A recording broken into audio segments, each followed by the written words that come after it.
Okay, we'll get started. Good evening, everyone.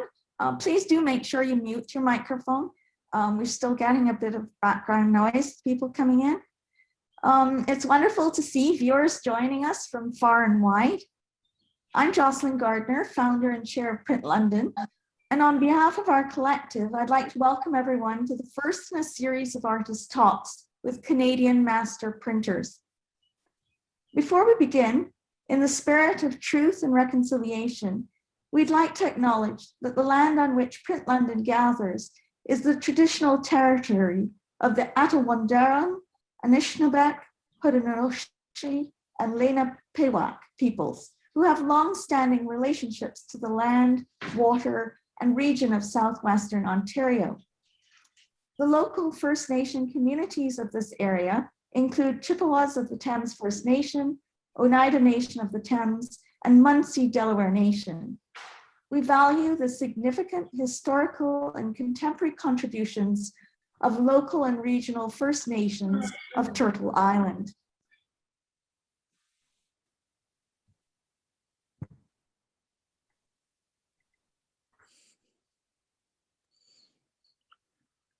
Now I'd like to introduce tonight's guest speaker, Jill Graham. We've placed Jill's bio on the screen so that you can read accurate details about her career.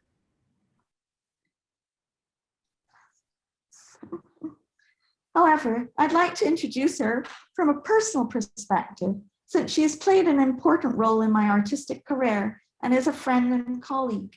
I first met Jill in 2007 when preparing a suite of lithographic prints for an exhibition at the Brooklyn Museum. It was a serendipitous meeting that led to fruitful outcomes. Together, in what became a summer marathon with a very strict deadline, we produced an ambitious installation at Open Studio in Toronto that was the start of an incredible working relationship. Jill has played that role in several artists' lives, an expert in her field and one of Canada's only fully qualified Tamarind master printers. She is a dedicated and highly skilled lithographer who has gone on to work with numerous artists who all sing her praises. We are honored to have Jill here tonight to share her work with us live from NASCAD University's print studios, where she is the printmaking technician and master printer for the newly revitalized prestigious Lithography Workshop program. Before I hand over to Jill, I'd like to note that this series of talks has been made possible by a generous Community Arts Investment Plan 2020 grant from the London Arts Council and the City of London. We also acknowledge our gratitude to Satellite Project Space, with whom we partner annually for our summer programming. This evening, Cindy Talbot will be helping to facilitate our Zoom event and Facebook live streaming. Cindy will advise on how to have the best viewing experience. Thank you. Cindy? Good evening, everybody, and welcome. My name is Cindy Talbot. I'm a part of the Print London Steering Committee meeting. As Jocelyn mentioned, I've got a few technical housekeeping notes for those of you who are joining us on Zoom. If you haven't already, please mute your mic and turn off your video. If you're unsure how to do that, if you hover over top of your window where your face is on a laptop, you'll see a toolbar along the bottom, and you can click on the microphone to mute and click on the video icon to turn off your video. If your toolbar isn't visible, just hover and you should see it pop up. On a cellular device, you can tap your screen to bring up the toolbar and click on the microphone icon and mute the video to mute and the video icon to turn off the video. Now, if you're watching on a laptop, for optimal viewing, you'll want to select the speaker view, which if you look in the upper right-hand corner of the window where you're viewing, you should see view, and then you can click on that and click speaker view. That way, whoever's speaking, when Jill comes on screen, she'll be large and everything else will be small. And then lastly, we'll be fielding questions during the presentation for Jill to answer. So there is a chat feature also in that lower toolbar there. If you just hover along the bottom, if it's not showing, you'll see in the right-hand side 3 dots that says more below those. You're going to click on that, and then there will be, you click chat, and you'll have the option to either send a private chat or send the chat to everybody. We're asking that you send it to everyone. That way we won't get any duplication of the questions. And if you're viewing through the Facebook Live tonight, you can type your questions into the discussion below the video. And our other moderator, Goshia Martignac, will pass the questions along to Jocelyn via the Zoom chat. Jocelyn's going to read them out to Jill as we go along. And I think that covers everything. So Jocelyn, I'll turn it back to you. Okay, yes, thank you, Cindy. Well, actually, I'll turn it over to Jill now. Welcome, Jill. And Jill, you can share your screen. So I'd like to begin by acknowledging that I'm in Mi'kmaq, the ancestral unceded territory of the Mi'kmaq people. This territory is covered by the treaties of peace and friendship, which the Mi'kmaq and Maliseet peoples first signed with the British Crown in 1725. The treaties did not deal with surrender of land and resources, but in fact recognized Mi'kmaq and Wolastoqiyik Maliseet title and established the rules for what was to be an ongoing relationship between nations. Thank you to Print London and to Jocelyn Gardner. My goodness, I appreciate your kind words, for inviting me to speak with all of you. I'm grateful you've decided to join me this evening. I've been told I have an hour, and I intend to fill that by sharing with you a peek inside of my print archive, a glimpse at some photos, and share some experiences that I've had over the years, sort of how it began and how it's going as a master printer here in Canada. This will not be a how-to in lithography. I'm sorry if that disappoints anyone. I won't be fielding questions on those terms, but I do welcome questions. And if I can't get them answered this evening or immediately, I do have an Instagram page, and I'd actually like to expand some of the discussion we have here tonight and the presentation on that page. So I'd welcome interaction from you there. Yeah, it's there's a lot of work to go through, so let's get to it. All right. So I started in Montreal. I'm originally from Montreal, Quebec, Canada, for those of you who are confused about exactly what London we've been referring to. I made my very first print in high school. We had a graduate student that came into class and brought in a little press, and I tried my hand at relief printing and enjoyed it, and continued on to study at Dawson College and then Concordia University. I studied under Barbara McGill Balfour and went on to complete an apprenticeship at Atelier Circulaire in Montreal, an artist-run center there, where I worked with Christian LePoul, who had worked here at NASCAD with Bob Rogers, and studied with Perry Tymason, apprenticed with Perry Tymason. Very short exposure. And with Maurice Sanchez at Derrière l'Étoile Studio in New York. And working as an apprentice at such an early stage in my career certainly formed my decision to continue on and search for more technical beginning, technical training. But I found it frustrating here in Canada. There were no opportunities to focus outside of the academic circle. I wanted technical training, and we don't have a Tamarind Institute or a Crown Point Press that offers that. I found myself in Northern Ontario, working at White Mountain Academy of the Arts, where I set up studios and began working as a technician, and then quickly ended up in Toronto working at Open Studio. And that's where we're gonna start looking at images this evening. What you're seeing on your screen right now is my master printer CHOP. And the next image is the first published piece that I worked on at Open Studio. This is a piece by Susie Lake I had printed other visiting artist projects and collaborative pieces with artists before this piece, but this is where I first started to feel the pressures of working in a strict form as an edition printer and trying to get the technical results that a photographer had expected in her work. So Susie offered me the best quality film, and you can see in the bottom a detail of skin. I see Astrid Ho popping up, your name. Astrid, you'll recognize this piece. And I worked with Lorna Livy, who did the etching portion, the flowers, the peonies that you're seeing at the bottom of the print. And I did a bunch of testing to try to figure out how to make this skin image come alive and really resemble skin.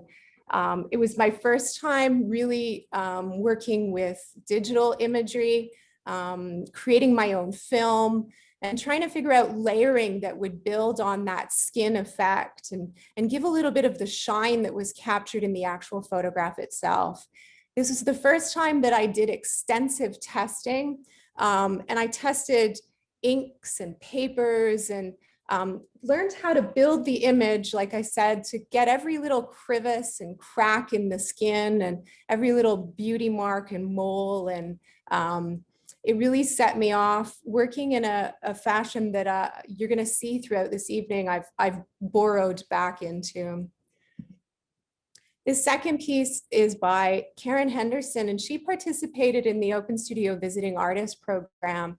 So I worked as the technical director at Open Studio, and I had the good fortune of being able to meet with artists when they would come to propose projects. And I would learn about their work and what media in print would maybe best suit them to execute their work. And within the visiting artist program, I would pair up an artist that came as the visiting artist to work with a printer. They received a modest budget of hours of time with the printer and materials budget. And again, because Open Studio didn't have trained printers, what I was doing is matching a visiting artist with a printmaker, a member of Open Studio, who perhaps had a desire to step away from their own work and explore a collaborative project with the visiting artist. And my enthusiasm saw me take on an awful lot of these projects. And Karen's work certainly piqued my interest. This is what she was working on at the time. So photographic images. She works on installations, time-based media, sculpture, and site-specific works. And her work usually comprises many versions of the subject, separated by nothing more than time, making the work itself both a recording of itself and its work. So let me repeat that, making the work both itself and a record of itself. So this is Niagara Falls, and it's 1 second, and she's captured different layers of that 1 second of time passing. This might explain it a little bit better. This is 40 consecutive photographs of here. And it's a similar cube depicting a specific view of the room it's installed in. So the question for me is, how do I translate this into printmaking?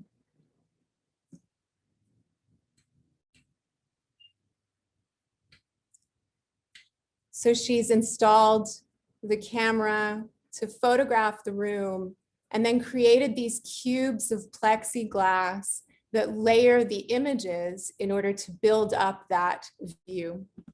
And so we made these ink drops. She dropped ink into water, and we captured the stills and created a similar cube.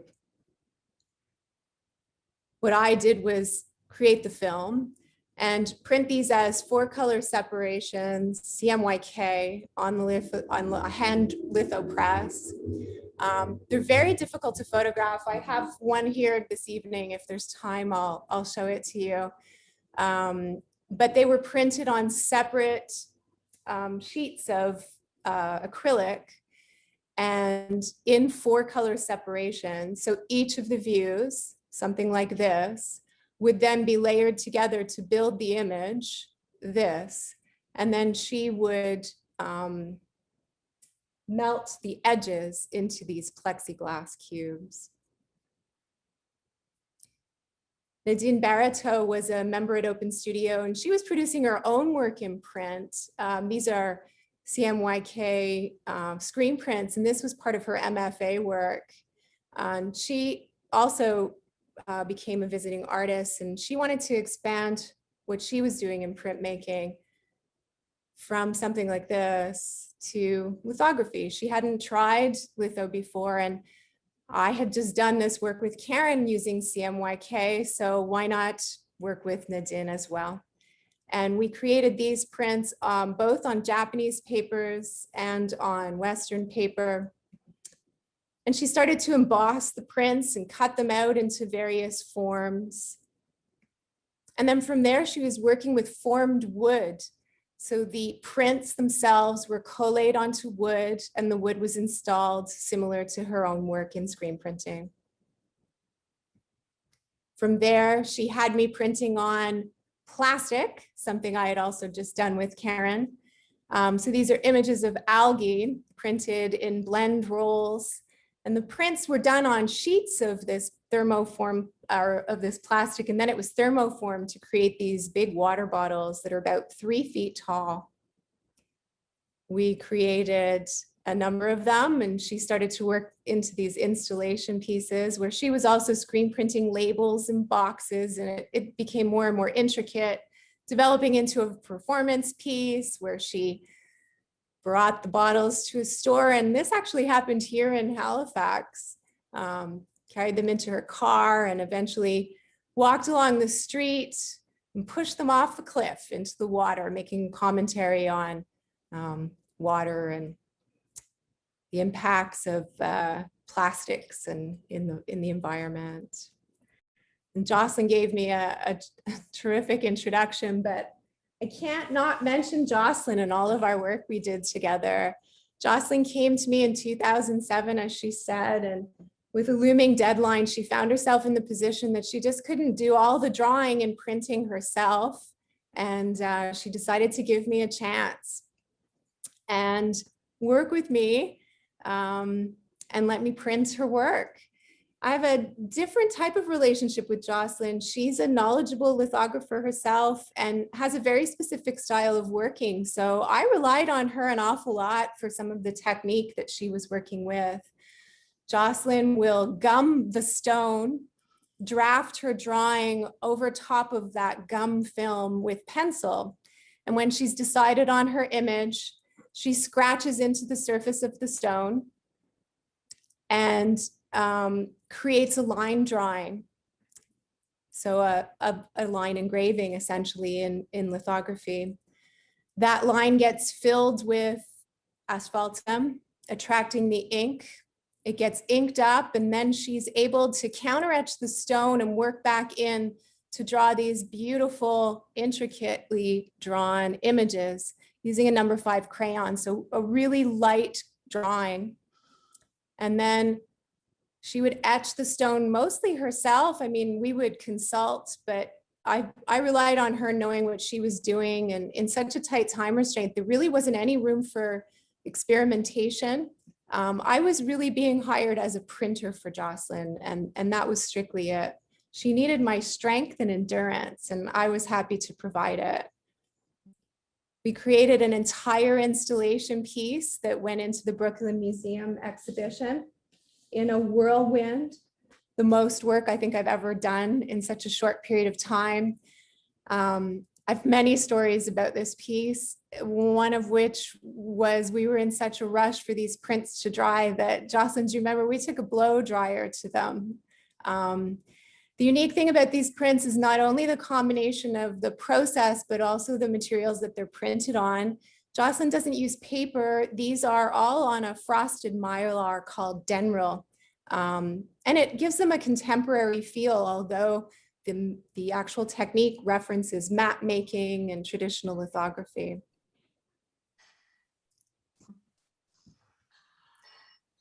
From this first series, we continued to work together all the way through till 2012 at Open Studio. And she started hand coloring these images. And there were more and more. The center one became quite large as well. I just realized we missed the, oh yeah. So this is the exhibition. I'm going to go back to this image again and draw your attention to the centerpiece here. You'll notice all of the other images are 24 by 36 inches, but that centerpiece is 24 by 72 inches. So it's larger than the size of the press that we had when I was working at Open Studio. I was tasked with figuring out how I was going to print an image that was simply too big for the press and actually too big for any of the stones we had as well. I worked out a registration system and printed 2 stones end to end. And this is us looking awfully young here, Jocelyn. And it looks like a mask, but it worked. So I registered everything in the center and created these rolls that I clipped with simple paper clip and protected that mylar, which is really delicate to print on, with newsprint, little newsprint squares.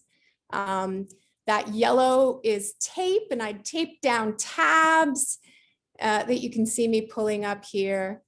And I think we screamed when it came out well. Jocelyn had figured out how to draw her drawing so that it could be pieced together. I don't look convinced here, but I think I was thrilled. And We were both thrilled, Jill. there was much squealing. It was I think probably the most technically difficult thing I had done, and like physically arduous as well, both the stamina to print all of this work, but on that scale, and it being a non-absorbent surface as well. Mylar does not take ink like paper. So there were inherent issues with it working with this material. And I have to joke at myself, I look naked under my apron. Open Studio was hot in the summer, and you know what? I can't say it's any better here at NASCAD right now when I print in the summertime. But I'm like one of those guy printers. I don't know if Otis is here. When he gives his talk, there's plenty of photographs of Otis in the archives at Open Studio with his shirt off. And no, I honestly have a tank top under there, but it was hot in the summer. Moving on to ND Poskovic. I started to go to conferences for printmaking and found myself in Berlin at the Impact conference. And that conference ended up traveling that year from Berlin to Poznan on a train. All of the conference attendees got on a train, and we had seen an exhibition. I was with the then director of Open Studio, Heather Webb. We had seen an exhibition of Andy's work, and these are large woodcuts that he does, and loved the work and tried to entice him into applying to the visiting artist program at Open Studio. And we in fact met him on the train and had a discussion. To this day, I don't think he remembers meeting me then, but he remembers talking to Heather, and we successfully convinced him to come to Open Studio. He was happy at Open Studio to print his own work, and he continued to make woodcuts, but I slyly convinced him to start a lithograph with me, and this was it. This was meant to be a sample print, a test to see if he liked working in litho. And he did, and he didn't stop. And he made a ton of lithos with me. We experimented with color layering, although it's really subtle, and he liked to throw various papers at me to see what worked best for his drawing. He had me working in variations and not very big additions at the time. And I think he started to become convinced that litho was going to be a thing.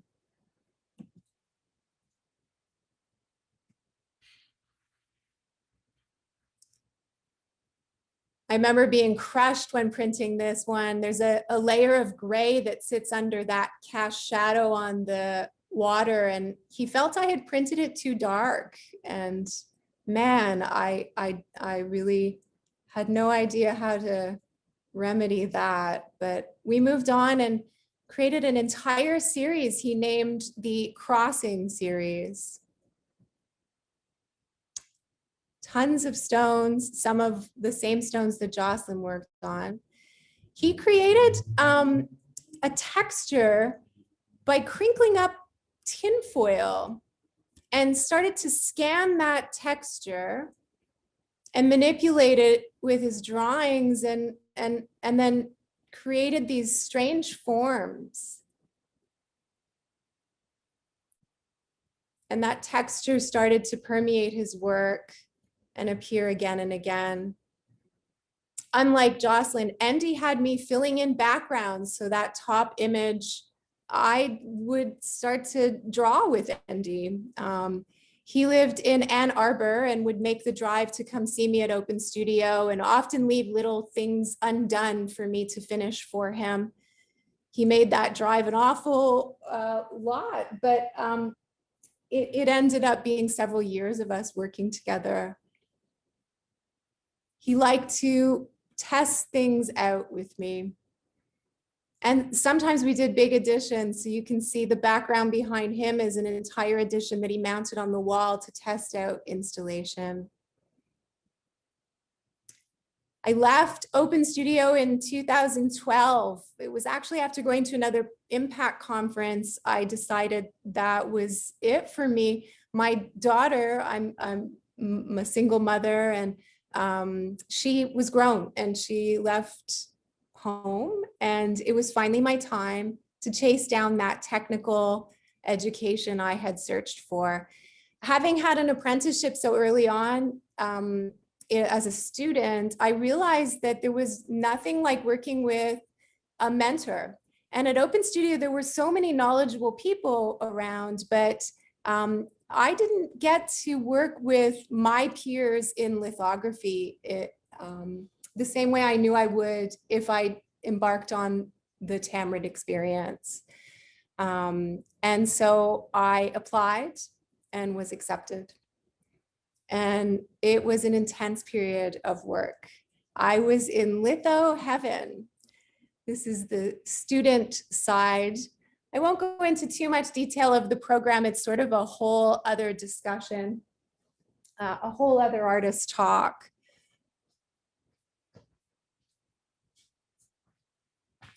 In the first year of the program, we sort of relearn lithography in the Tamarind method. Any of my Tamarind, my Tam fam that are listening in will recognize these. These are the dreaded touche wash tests. We had to do what were called P projects, technical experiments, testing everything out to the utmost degree.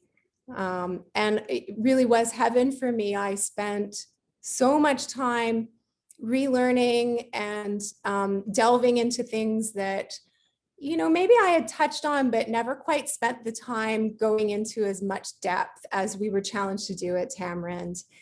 And it wasn't about making art. It really was the technical side of lithography. And that's what I was craving for years. Because at Open Studio, I had landed into this sort of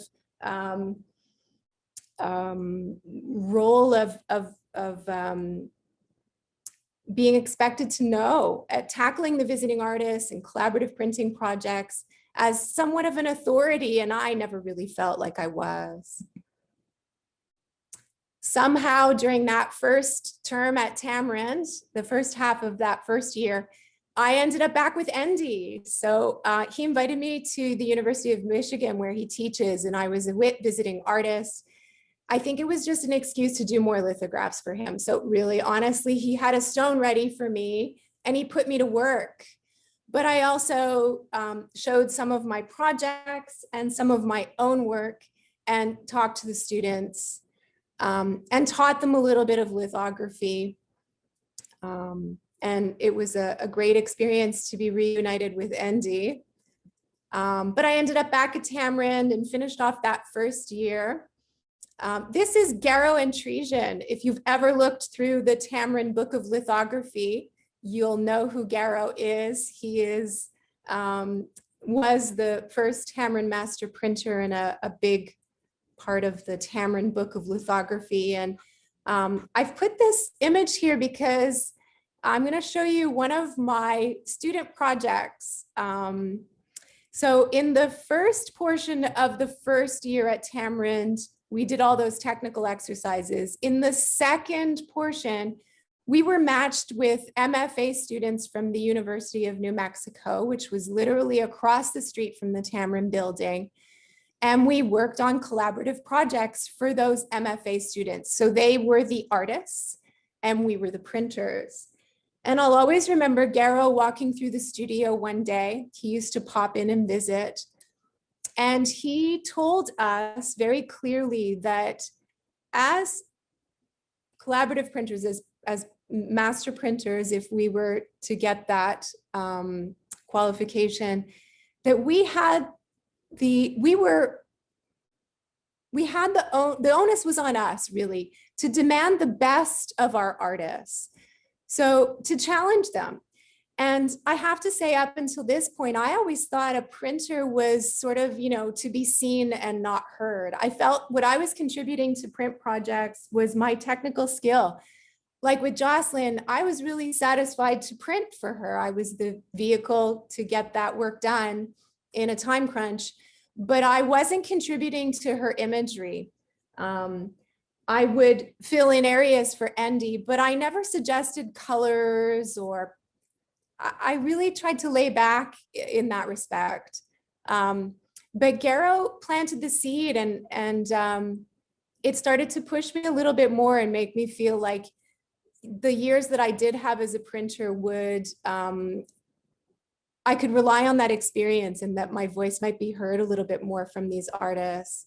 Not to say that this next project will demonstrate that, but I often get asked, what was your most challenging project? And I'm asked that a lot throughout my career, and I'll never say, but I will say that this project, a student project, really challenged me, and I dove in deep. And any of my lithographers out there might recognize the sort of triangular reddish sanguine form up there. Natalie was working in collage type paintings. They were very large, so it's surprising this print is so small. But she had these weird collaged elements, and this was all assembled digitally by myself. And again, that Susie Lake print comes to mind because I treated each of these elements in the same fashion that I did for that skin. And it came out to be this really weird print. It's a strange one. She wanted it tested on cotton, which I hadn't printed on cotton before. I'd printed at Open Studio on weaving, and that was really weird, but nothing like this. This is a detail of the different elements. It assembled into, just a really strange little print. But as I was getting prints together for tonight, I came across it and I thought, I've never even shown anyone this print. And check out those little shadows. That drop shadow kills me every time I see it. So this is what I was talking about. Lithographers out there, do you recognize it? It's a piece of transfer paper, Sanguine, Conte, red iron oxide transfer paper that was scanned and separated out into 5 colors to create this tiny little transfer paper replica. Moving through work still at Tamarind. This is Jewel Shaw. She's a Canadian artist working in Alberta. We worked with Aboriginal artists from the Tiwi Islands in Australia, and from Canada and the US. Jewel Shaw participated. It was called Landmarks, and it was a project done at Tamarind. And Jewel works in etching, and you can see in her work in lithography that she really carried those marks with her. This is a big stone that had Jim Dine's image on it. I didn't get to print it, but I did sponge, and it was a good challenge graining a massive stone like that. Marie Watt, Marie participated in Landmarks as well. And Marie was working with fabrics, blankets, folded blankets in her sculptural installations. And these prints, we worked with transferring fabric in order to give her the textures that she so loved. And Hayal Pozzanti, who had no clue what lithography could do for her. She started out doing monoprints. So that's the print you see here is a monoprint. And then she and I made this print. Her work focuses on language and a made up language of forms that she's created. Stuart. Beautiful little prints. First time I'd ever done silver foil. Lovely mark making. He's a sculptor. He does these gorgeous sculptural installations, tiny pieces that reflect light. It's a big concern in his work. This is David Rowe's work, who's a painter. And the texture in this work is incredibly interesting to me. We did a lot of underprinting, so building texture that doesn't even really show, except when you look at it at a certain angle. And he was very concerned with scratch marks and sort of revealing what was going on. His paintings deal a lot with surface. So you can see here, I'm going to zoom in and you can kind of see what's going on underneath that gray. There's a grid that's been printed there. And this is another technique that becomes relevant to me really recently when I worked on the project here at NASCAD for the NASCAD Lithography Workshop Contemporary Editions folio.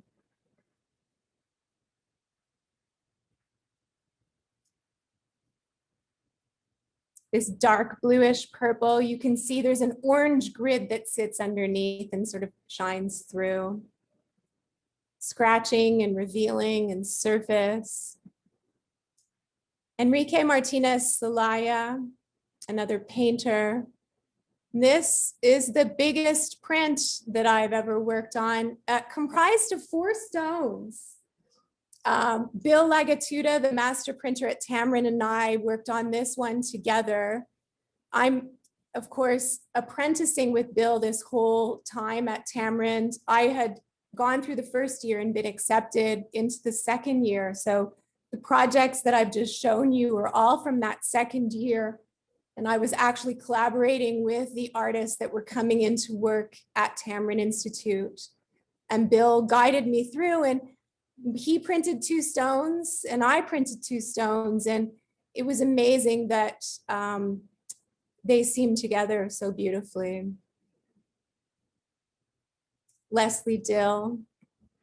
Leslie works with text, working with poems, and I love Japanese paper. This was a dream to work on this. There was stitching and assembling, and again, I ended up photographing Leslie. So that little image that you see is the reference for this print that we did together. From Tamarind, I ended up in South Africa, go figure. The Artist Press, they had lost their printer. He moved on to make his own studio in Johannesburg, LL Editions. And they were searching to uptrain a man who had worked for them for years as a sponger, as a press assistant. He already had a lot of experience in the studio, but he wasn't a printer and he wasn't trained in art at all. Jackie Tsila is a gentle giant in the studio for sure. And they didn't tell me, but he is colorblind. He's a colorblind printer. So the challenge for me was to travel to South Africa and teach somebody with no arts background how to become a printer in lithography who is also colorblind. Definitely an interesting experience. We learned to rely on a spectrophotometer. It takes a sample of the color and gives a reading, and he was able to sample different sections of a particular run or a color that we were printing on that day, and relied on that to be sure that his ink film wasn't shifting too drastically. I have to say, although he was colorblind, he was probably a better read on value than I will ever be. This is the work of Diane Victor. Now, I'm showing you these pieces because I printed them as an editions printer, but I did not collaborate with artists in South Africa. It was all Mark Atwood. We worked with Claudette Schroeders, and I was an assistant. And I can tell you there's nothing like working with another master printer when you're trained in the same methods. It's like a dance in the studio, and it was a joy to work with Mark. Tamar Mason is his partner at the Artist Press, and it was just an incredible time for me. Anton Kunamera's work, this bigger piece, E is for the Enemy of Democracy, something like 16 colors, all printed, T and bar registration. What a learning curve for Jackie. And this is a piece by William Kendridge that I did not print and had nothing to do with, but who can resist looking at a William Kendridge? I did print a small piece while I was there. I have it here. If there's time, I'll show it to you. Nothing like this. This is incredible work. From South Africa, I ended up at NASCAD. I had accepted a job to come here as the studio technician. And my curiosity with NASCAD has always been the NASCAD Lithography Workshop. And here you're seeing Joyce Whalen's piece, the famous O Canada, where she put on lipstick and literally kissed the stone to form the words of O Canada. Saul LeWitt. The NASCAD lithography program attracted many major artists of the time, all working in conceptual art, John Baldessari. And the challenge was for the printers to create prints basically from things like this Vito Conchi performance piece. I mean, it's not that the artists were so interested in producing lithographs. It's that the lithography studio existed here and the artists came and the printers learned a method, Bob Rogers, to get the best images out of them. Some of them were not interested in making images at all. But I'm sure it was an exciting time of collaboration and ideas. And I wanted a part of it. And Andy came back to me. Andy visited really quickly when I got to NASCAD. I arrived in the fall of 2014, and this was, I think, March 2015. He started to involve the students. He had me working even more on his prints. He decided to go bigger because there's a big library of stones here at NASCAD. We worked on a new method, again, because he's at a distance even further than Toronto to Ann Arbor. Ann Arbor to Halifax is a bit difficult to maneuver. So we started to work with transfers, toner transfers on the stone using VCA. At NASCAD, we use vegetable cleaning agent, a replacement for petroleum-based distillates, solvents. And we were transferring these big outputs onto stones and then filling in the areas around with washes. one of the students assisting me here, 2-person registration of a large sheet of okawara. You can see there's a delicate layer of blue and pink printed underneath. And then this big wash image printed over top.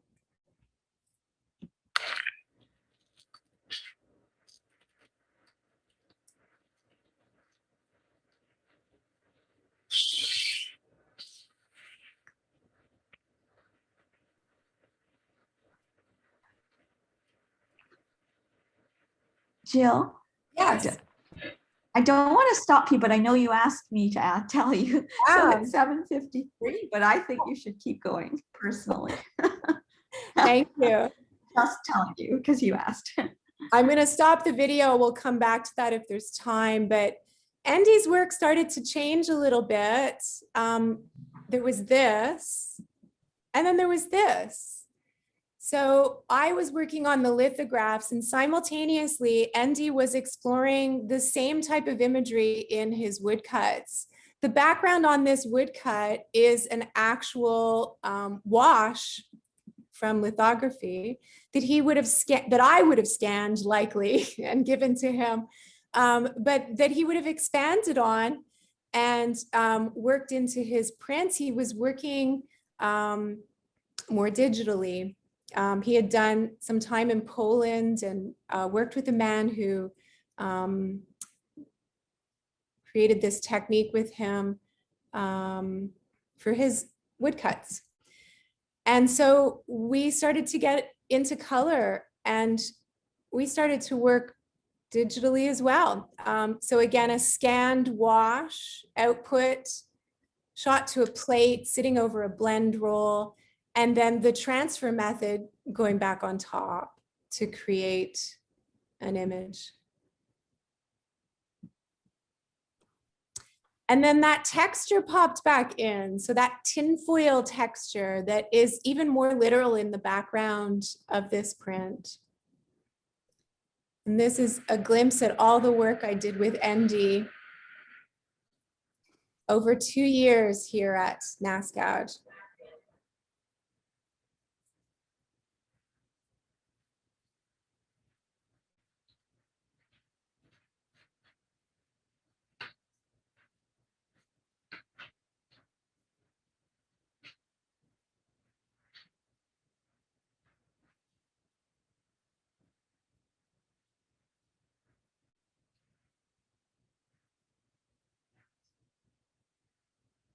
I was putting it all together to package it off and mail it to him because I had already received word that a grant we had applied for here at NASCAD, myself and Melanie Colosimo, the director of the Anna Leon Owens Gallery, we had received a large Canada Council grant, a new chapters grant, and we launched into the NASCAD Lithography Workshop Contemporary Editions Folio project. And so I was wrapping up projects and trying to tie up loose ends and sending Andy all of his editions. And these are just the small ones.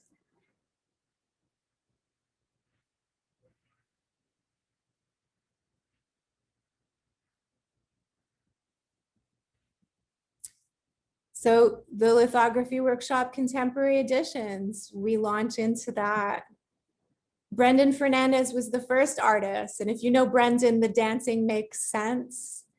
He worked with a collage of images and was influenced at first by the Soloist pieces, but also had a big curiosity about Busby Berkeley's dancing forms and that patterning that you can see in the final print. These are some proofs testing out colors. And somehow Jocelyn came back and we did more work together. Jocelyn and I have my longest standing artist printer relationship.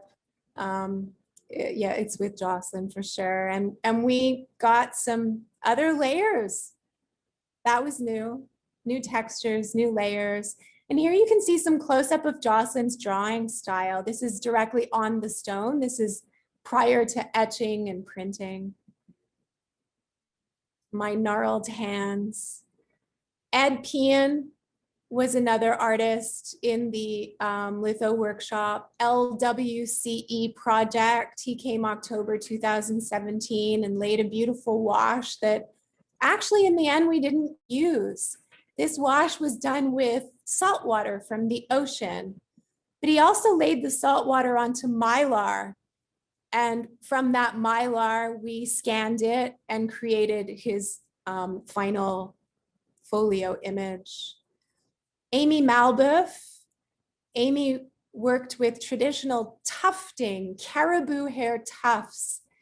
And gosh, I really wanted her to stay true to what she was doing. And so we incorporated the tuft into the print. The print is of the tuft. And I borrowed back to that Susie Lake, my technique for separating out images and building to create the form. And there's a caribou tuft. And there's a tuft stitch to each of the prints. Derek Sullivan challenged me with tiny little blend rolls and his beautiful drawing style. Shari Boyle, who combined photo images and a stone and wash, touche wash drawing. And somehow I squeezed in Jenny Robinson. She came and officially did the biggest print I've ever done. So I think Jocelyn got a little annoyed with her, but 38 by 72 beat out Jocelyn's full size litho. And we worked with the same transfer method that I worked with Andy on to create this huge image of Jocelyn's. I'm going to skip these videos because we're running out of time. But registration and etching and pulling the print.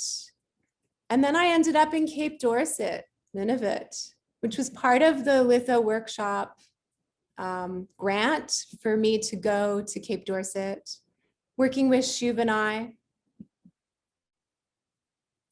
Asuna. I challenged Niv. I was training a printer in Cape Dorset to work on a 2-panel print, starting to get him to work big as well. And he already had a good base in printmaking, but it had been years since he had studied with anyone. So my challenge was to sort of upgrade his training. And this is the piece that Suv and I worked on. A piece of baleen was the basis for her drawing. And then Suv and I and Niv came to NASCAD and we continued our working relationship.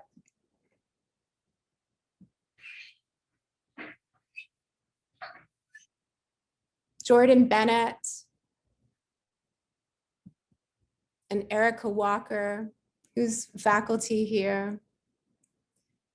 That underprinting that I showed you in David Rowe's piece became pivotal in Erica's piece when we developed this beautiful texture in the background of her work. And that was it. I ended up doing an awful lot of curating to prepare these images or these prints and launch them in the fall of 2019.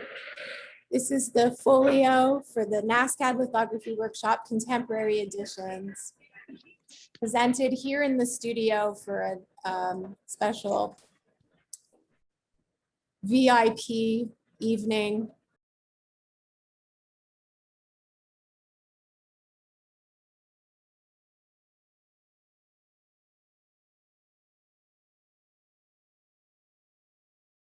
Gosh, I should have turned the sound off on that one. And ending with Jordan's piece.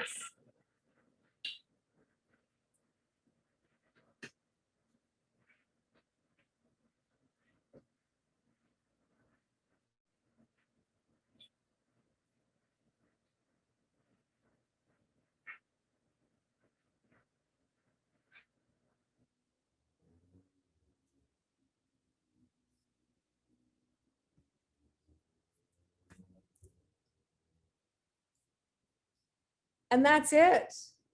That's Wow. a huge amount of Thank work, you, and Jill. I hope I can look in his eyes. Feeling speechless after that. That's, I mean, incredible amount of work. And I, from personal knowledge of you, know the amount of work that goes into every one of those prints. And, you know, to build such editions as well. I mean, you're the true definition of a workaholic and a perfectionist. And you talked about strength and endurance, and that certainly is, you know, typifies everything that I can possibly think of you. That work is exquisite, Jill. And then you've got more just sitting there on the table, which I'm itching to see. I've brought some work, and I see Jerry Evans is making a comment. I brought some of the work, and I know we've gone over time. It was an awful lot to squeeze in. I'm happy to stay and show a little if anyone's curious, but I'd like to know if there's any questions. I haven't spent an awful lot of time delving into the artist's content in the work. It's really not what my aim was for this evening, but I hope it's been a good experience for everyone to sort of see what I've been up to over the years. And yeah, COVID certainly has taught me that I have been a workaholic, because it's difficult for me to be away from the studio. And I definitely miss being involved in projects and printing. Yeah, well, I see kudos for you coming up in the chat, but there is one thing I would like to, you know, maybe you to speak to the relationship between the artist and the master printer. Yes. The true relationship between in that role. Do you want to expand on that? Like, I mean, it must be so different in many ways because artists are such individuals. Yeah. And then, you know, do you want to speak to that? Yeah, again, I put up that slide of Garrow because I think it really was a turning point for me. I think the time at Open Studio, I actually used to argue the point that I didn't feel like my hand was involved in a lot of the work that I did. And your work, Jocelyn, was very, very different from how I've approached other projects. I was seen as really the technical advisor in most of the collaborations that I'd worked on, offering as much technical advice and insight into what perhaps the media could offer. My approach has always been to show as much work as I can to an artist in order for them to fully understand what the media can offer them. And so tonight isn't all, I mean, it's an awful lot more than what I would normally show, but it's not that different from what I might do if I meet a new artist who's curious about executing a project with me. I would have a guidance via their work. So Karen Henderson, for instance, it's a very odd piece. I've got the block behind me. And Karen, you know, had a very set way of working, and it was never my goal to just do what Karen did. But she wouldn't have been satisfied if we had made a print on paper. So right. I always want to meet the artists where they're at and expand on that. I don't want them to dumb down their expression. And certainly with the lithography workshop work, that was the main statement that I was making to people is, I know Sherry Boyle knows how to do a watercolor, but she had never laid a wash before, a touche wash in lithography. And there's a learning curve to doing that. And so I'm the translator for that work for her. It's a method that I wouldn't expect her to know herself. And so artists will come to me and rely on me for my technical knowledge in the media, both in terms of what the media can offer, but also in terms of the execution. Yeah, Astrid is asking, have you ever worked with an artist who resisted litho and you changed their mind? If so, how did you do it? Well, Andy resisted litho. Andy was not interested in working in lithography. And, as a master printer, when I work on projects, I get one of the editions that a print from the edition that I print. So normally it's the BAT, the bon à tirer, that I will retain. And selfishly, I wanted a piece by Andy. I really wanted to convince him to try lithography, but I wanted a piece of his, and I thought his work would just look so good in litho. It was a very genuine curiosity of mine. And so I just kept asking him if he wanted to try it. And finally, that little test stone piece was the gateway drug, basically, to a massive body of work. And someone like Andy, that's changed his own practice in relief tremendously. So there's not usually a lot of resistance. I think when I can sort of demonstrate not just what the media can do, but a little bit of what I can maybe do with it, people are usually, or artists are usually pretty convinced. Yeah. Well, I attended a talk recently that Andy gave, and he spoke really highly of you, Jill, and that relationship. So, I think it's been meaningful to him. There's a question here. And Andy are my longest working relationships, and it's very different when you're invested in each other's work in that way. So I recognize full well that it's the artist's work. I take no claim over the actual work other than the fact that I've printed it. But I can't tell you how attached to the pieces I am. I mean, Jocelyn's work, we lovingly refer to as the ladies. And when the ladies are out on exhibition, I'm thrilled for Jocelyn. Yeah, we do have a great relationship, Jill, and I just can't imagine having had a career without you. So there's lots of questions happening here. I don't know if I read this, but I think I didn't. And speak to the difference between a one-time relationship with an artist versus a long-standing relationship, as with Andy. Yeah.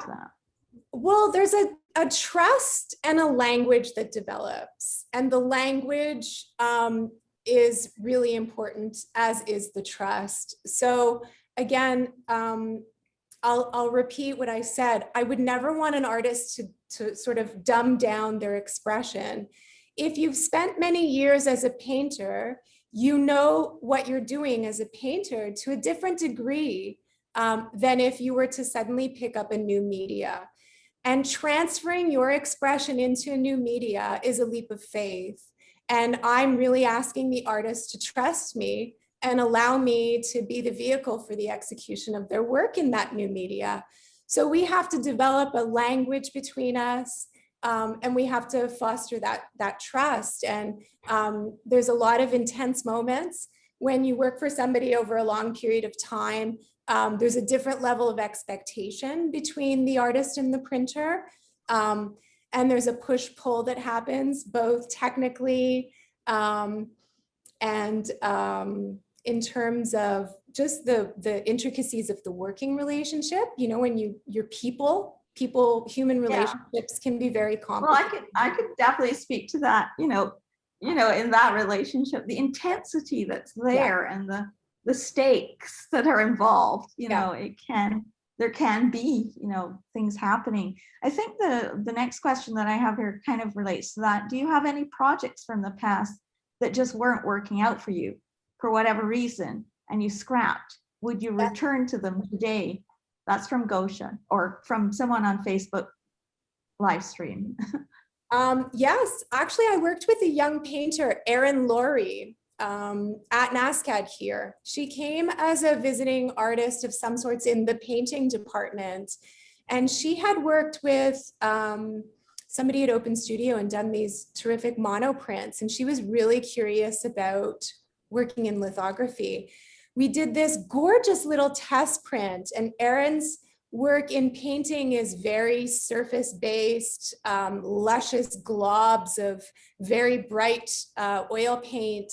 And I think the two-dimensionality of working in print was a very big challenge for her. The test print was stunning, but she wanted to do a big print. And when she jumped into the larger scale, she couldn't translate the amount of layers that she needed to work on into that big print. And we started to proof, and I got maybe 3 runs in, and I pulled her aside and I said, Erin, it's not going to work. And she thanked me, and we agreed. We just mutually agreed that it was not the right direction. And I agreed to print the test print in an edition, and she was happy with that. I actually still haven't printed it because it was sort of a negotiation of time, but I fully intend to. And yeah, that would definitely be a good example of that. Yeah, and that that kind of professionalism, that level of professionalism where you can tell someone, be honest, and that's so important. Yeah. It was There's difficult. another. Yeah, it was difficult, and it wasn't about her work, but it was about the print. And I'm very clear with an artist if a certain color isn't working, or even Erica's work, and Erica's print, there was a run that she wanted to put down, and it just wasn't going to work. And that's how we figured out that texture. Yeah. Yeah. Well, there's a good question here from Lauren Bauer. You do so much wonderful teaching and collaborative work, but do you ever have a chance to work on your own imagery concepts as a solo artist? I am not really an artist. I used to fancy myself an artist. I've made prints. I get invited to participate in certain portfolios. I'm actually in a traveling exhibition that's been going on for a number of years now in the US about women printers, and I'm impressed to be included in it. I don't have much of an urge to make my own prints. I will be fully honest. Every once in a while, I think I might. And I am just so much happier working on someone else's work. It's my work. So for me, it's the labor and the materials and the collaborative process, the act of printing, the physical nature of it, the endurance, and the relationship of it all coming together in a piece that ultimately it's not mine. But that's my work. It really is. The labor and the endurance that you just mentioned there, so critical. I mean, I've watched you, Jill, work 14 hours straight to print an edition. I am a stubborn printer. I'm not a super experimental printer. I'm sort of more of a workhorse type printer. I love editioning. I really love editioning. They'll tell you in South Africa, I printed my heart out. And that's really just what I love to do. Yeah. That's magic for those of us who hate editioning. I love want it. To see their image and walk away. There's some lovely comments here from Andy, who's in our audience. He says, Jill is the finest. There's no one like her. And then he goes on to say, I made prints all my life, and with Jill became an artist making prints. Oh, thank you, Andy. So, yes, I mean, I think anyone that's worked with Jill, I can speak for firsthand, it's just such a rewarding experience that it shifts everything. Certainly did for me. And it's incredible. Yeah, what you do, Jill. And I think you're you're a star, but I think more people need to know about you because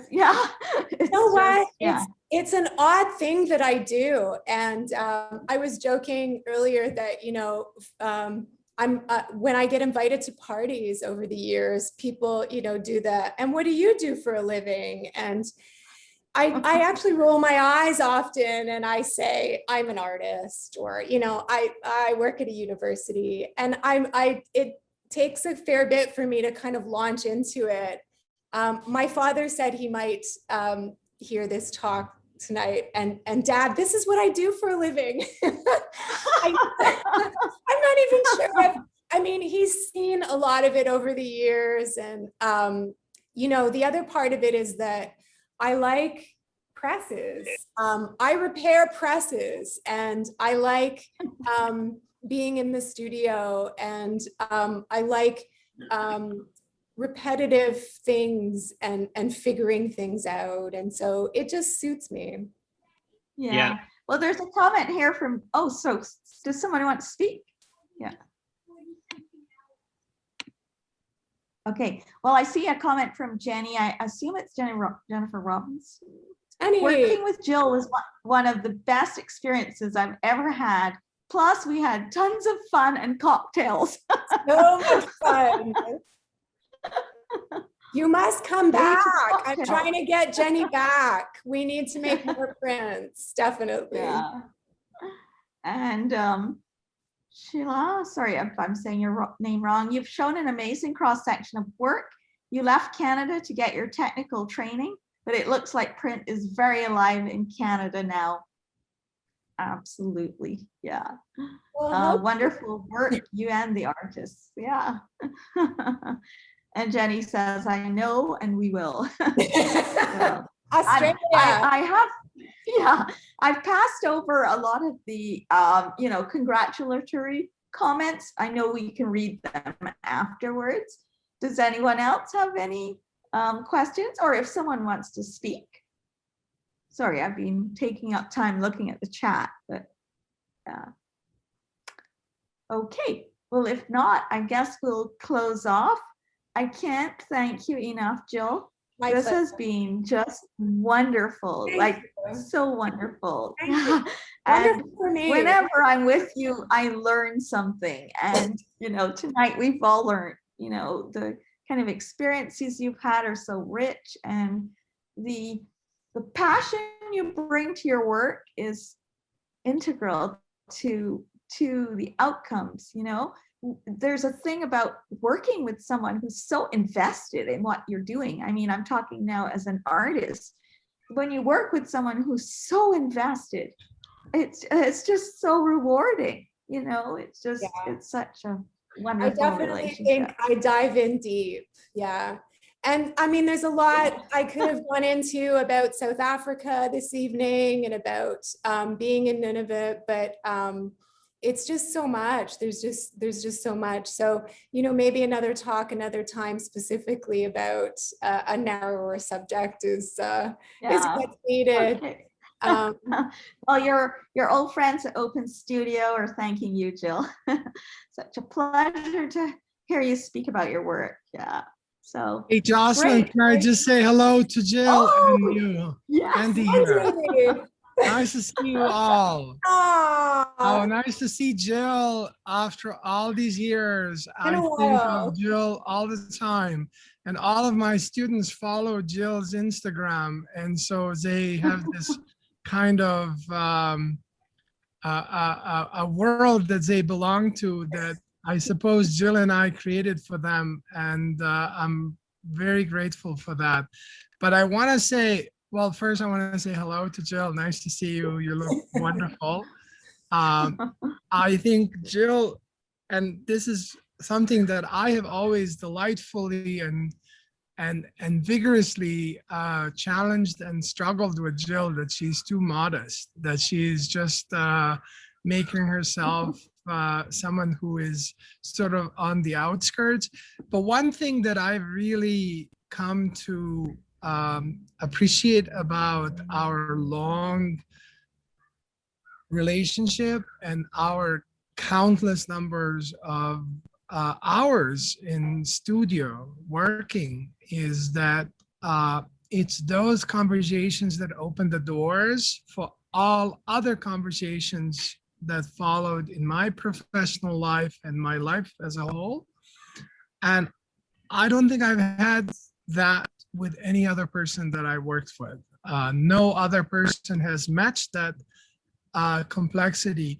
And I think it had a lot to do with the fact that making prints, especially prints in lithography, is a life lived in the moment and making the very best of every moment.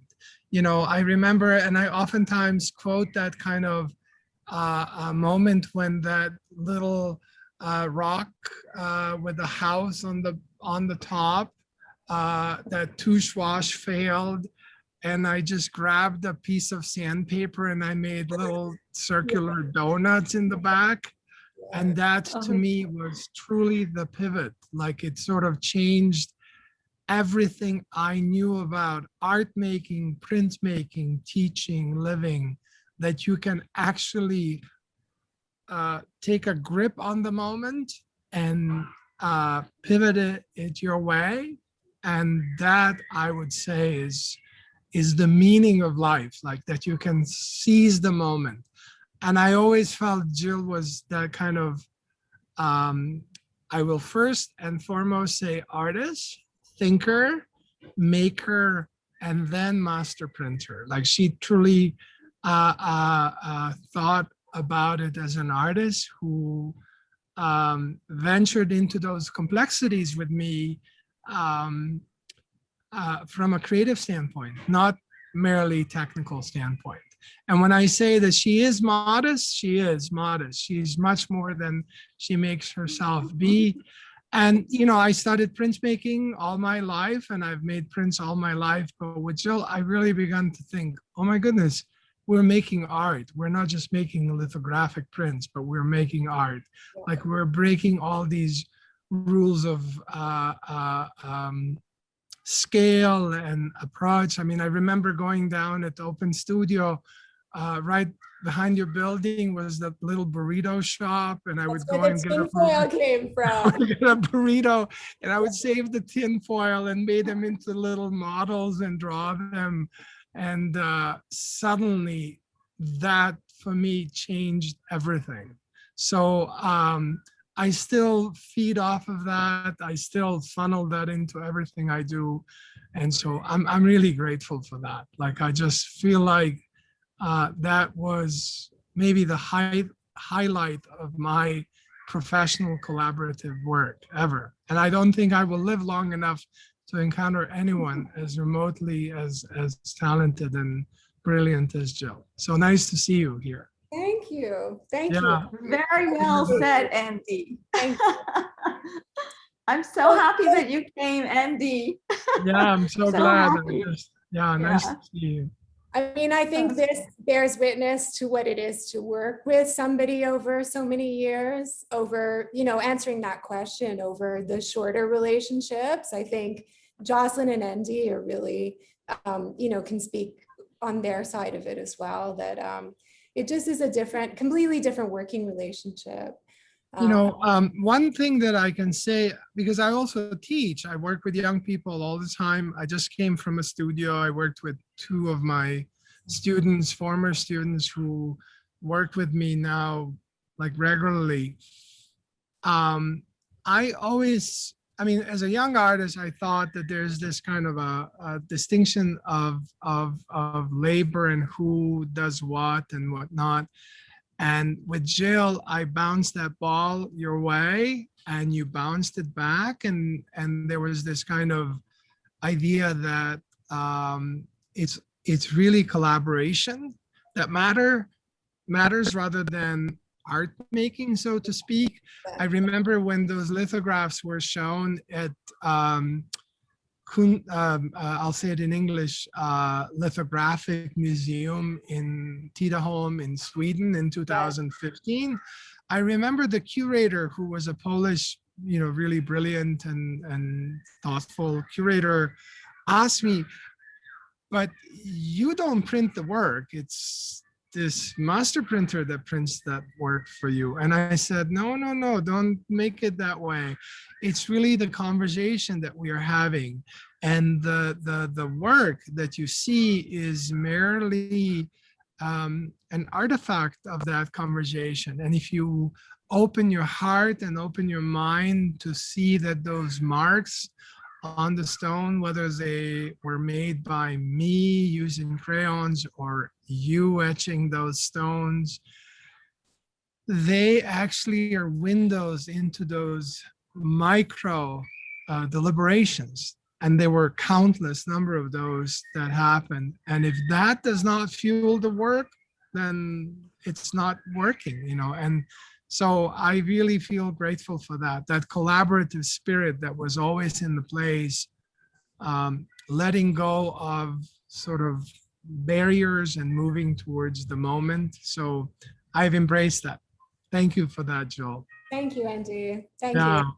Thank you. Yeah, I think what Andy's touching on is like that longer relationship will push an artist to challenge me and me them.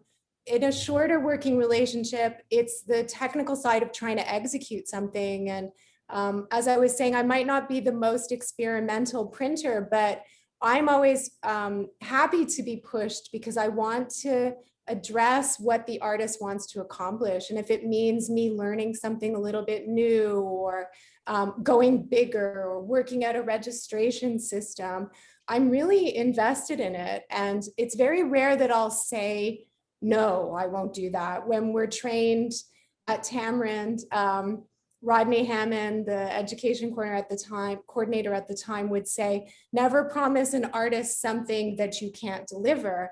But I think I just always inherently operated that way. And, you know, I'll go back to that Susie Lake piece where I just tested and tested and tested that image out, the method to get film until I was visually satisfied. And he's talking about me being an artist. Well, I studied as an artist. I certainly have that background, but again, this type of work is maybe how I better express myself. It just seems to sit better for me. Yeah, but and again, I'll go back to my comment that you're being too modest. There were two things that I now continuously unpack, you know, and we started working almost 13 years ago. We met longer than that.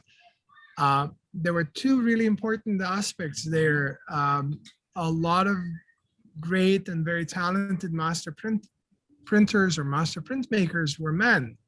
And that there was this young woman that was just full of energy and openness, really intimated futures, which are now really pointing out in that direction, that there are so many young women who are not just seeking their voice, but they are becoming the voice that we will be following in the futures to come. And secondly, I think as art is shifting away from this sort of self-centered artist maker, you know, the sort of creative spirit to more collaborative world in which, you know, social engagement, community engagement matter. I think you really projected those futures through your work and your career. Like, and that I would argue is not just being sort of in the periphery, but being really at the forefront of that conversation. So you have projected those conversations for many younger artists, and especially women who are going to model their pathways based on the work you have done. Well, I hope it's an opportunity for women to continue this type of work. I mean, certainly trying to get the litho workshop going and running again is selfish in some ways because I want to print. I just want to keep making prints. But I realized as a young print student, I couldn't find the type of education I was searching for here in Canada. And reading through some notes, I realized that some of the writing used to state that the litho workshop originally was the first university program of its kind, where it was collaborating in lithography with artists. So I know there's a number of models in the US now. I believe, well, Concordia does some type of publishing, but with the Litho Workshop Contemporary Editions, if we can get the program truly running, it will be a unique program in Canada, and it can expand into some educational aspects that certainly model on a very different level what a Tamarind type program has done. And so that's a wonderful thing in Canada. But I like talking about the work that I do because I'm also always aware that young printmakers can find it discouraging when there aren't avenues in as artists. And, you know, as a young mother, when I trained, I needed a job, and I've always worked in my field. And so, and that's something, right? And so I think if you're a technician or you're a collaborator of some sorts, there's other, you don't have to be a gallery artist to have made it in your field. And I think that's really important for people to understand. You could have a letterpress and print cards and still make art and exhibit if that's your goal, but there's just so many other ways to engage. I think I think for me, it wasn't this big disappointment that I wasn't going to produce art and show it everywhere. I think for me, it was like the best possible thing. Like, it's always been better for me to continue to print. So I'm satisfied by that, but that's for other people to kind of really follow their heart and know what they want to do. I'll just jump in here. I want to say that for me, it was magic when I met Jill, and she was a female. You know, we celebrated that in the first installation I did on right there in the text of the actual work. The fact that we were two women working together to create this, and and you know, she even had the same initials. I know. It was magic. So anyway, I think we probably should close. It's 8:35, but this has been absolutely wonderful, Jill.